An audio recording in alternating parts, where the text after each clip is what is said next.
All right, so that was our calculator program. Let's go ahead and get rid of pretty much everything here. We don't need any of these functions anymore. We still want the main function, but that's it. So let's just clean everything out and get set up for the next item.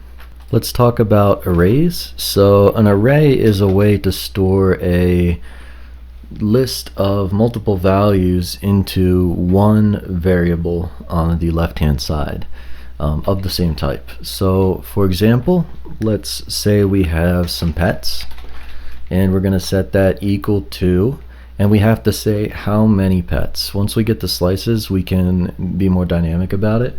But with arrays, we have to say how many pets we want in our group of pets. So we're going to say 5, and they're all going to be strings. And then we have to create the pets here. So we're going to have a bird, has to be double quotes for a string, bird,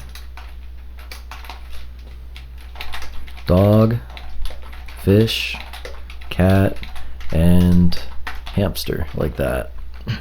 So now we have an array of 5 strings. We use curly brackets then to say what the values are inside of this array, and we store that whole array inside of the pets variable. Now we can print that array, so let's start there.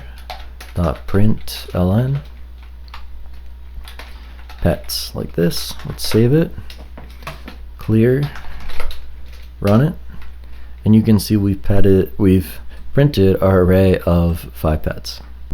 Now let's say we want to access one of these specific values within this pets array. So it starts with 0, so bird would be 0, dog would be value index 1, fish would be 2, cat would be 3, hamster would be 4. Again, bird is 0, so if I print pets, square brackets 0, I save that, and we run it, see we get bird. If we print pets 1, we're going to get dog.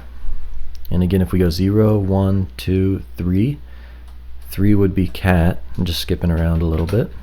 Okay, that's still dog because we didn't change it. Save it. See, we get cat, and then pets 4, the last one, should be hamster. So save that. 0, 1, 2, 3, 4. And you see we get hamster.